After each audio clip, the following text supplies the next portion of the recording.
Chapter 1, Part 1, Star Date, 2190, Low Orbit of Luna. A Jade Industries medical ship was preparing to gravity jump to a Jade hospital in the neighboring Alpha Centauri system. They were transporting 4 patients in need of various levels of medical attention. They had been the victims of a pirate raid on the Makoto research outpost. As the pilot prepared to engage the gravity drive, it scraped against something on its starboard side, producing a loud, echoing grind. The interior light flickered and went from white to a dim red. The crew froze, wondering what had happened. The collision disabled the gravity drive and almost ripped the side of the hull open. Suddenly, the unknown object maneuvered itself in front of the shuttle to reveal itself. It had been sitting in orbit, cloaked and hidden from the medical ship's scanners. It was painted in a black that absorbed almost all light.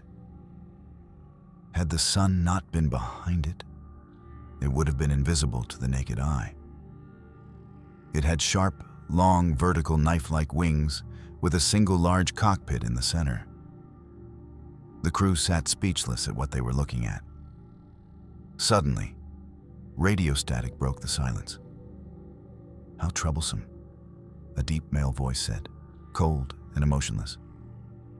"My God," said the captain, their voice shaking. "Quick, send out a distress beacon. We need to move." The pilot slammed the throttle forward to make an escape, expecting to feel the force of the ship moving and the engines humming. The pilot, to their dismay, felt nothing. They were dead in space. Part 2, Surface of Luna. Makoto Research Outpost. The sound of chatter and faint beeping from various machines could be heard as the trio walked down the dark gray hallways. Chief Lockwood moved through the various corridors and halls of the facility, flanked by his 2 captains, inspecting the damage and carnage that had occurred just an hour before. The subtle sound of empty brass followed every one of their steps. The chief came to a sudden stop, and the soft feminine voice of Eve, a ship AI assigned to Lockwood, filled his mind. "Attention! Attention! Distress beacon received." "What's the situation?" he said in a rough, monotone voice. "Attention! A medical shuttle is being intercepted by an unknown ship. The shuttle has sustained damage. They require immediate assistance."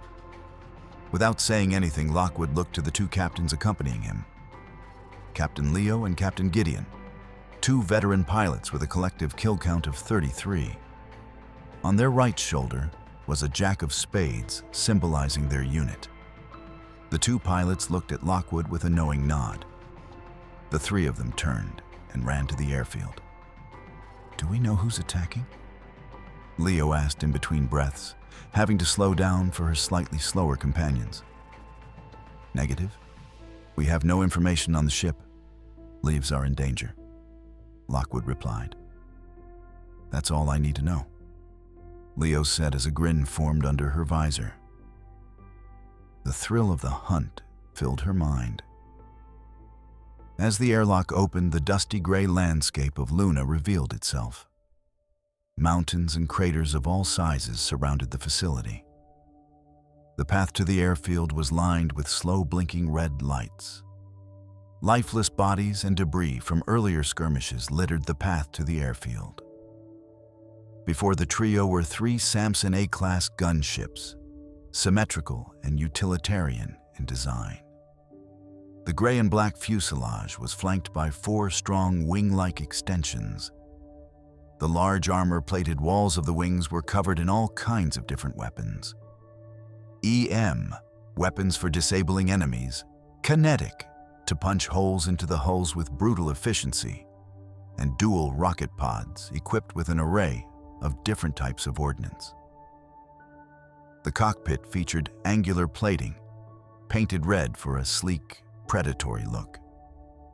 The symmetrical quad-engine layout provided superior balance and maneuverability.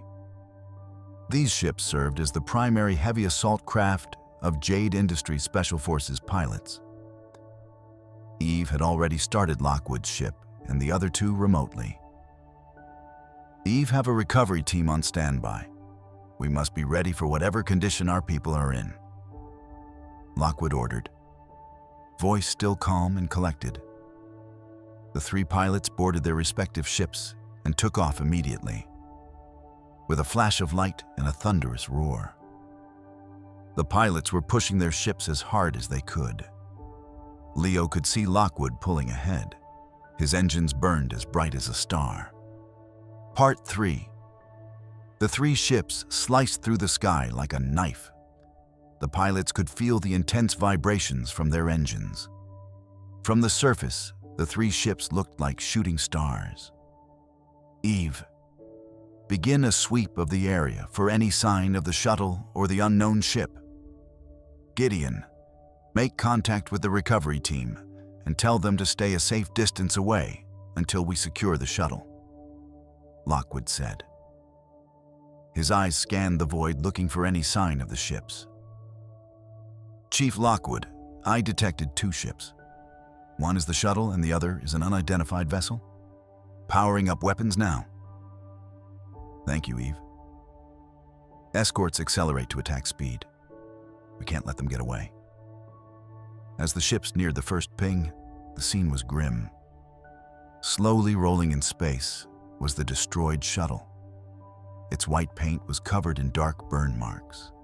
The hull was occasionally lit by flickering navigation lights, surrounded by debris of all sizes. As it rotated around, Lockwood could see the docker had been extended and almost broke in half. To the three pilots' shock, the body of one of the nurses was caught on the end, her helmet shattered. Nothing we can do for them now, Gideon said, while squeezing his grip on his controls. It's time to hunt. Lockwood could practically hear the venom in Leo's voice. He blinked his eyes and snapped forward, his eyes fixated on the blue plume of the unknown ship. Streaks of light filled the sky of Luna. The battle had begun. The light of gunfire flashed on the dark blue visor of Lockwood's helmet. He fired controlled bursts from his kinetic guns, peppering the black ship. The trio matched the speed and maneuvers of the unknown ship. The black ship dived down to the surface of Luna, desperately trying to shake the trio off. The unknown pilot's ship screamed at him to adjust course. Nearing the surface, the pilot pulled back on his controls, his ship barely missing the lunar surface. The attack was inescapable and never-ending. Flurries of rockets and bullets left little room for the unknown pilot to move. Feeling the pressure, the pilot pulled a near 90-degree incline, pushing their alien ship to its limits. The pilot could hear the bullets peppering their ship. Warnings and flashing lights filled their cockpit and heads-up display.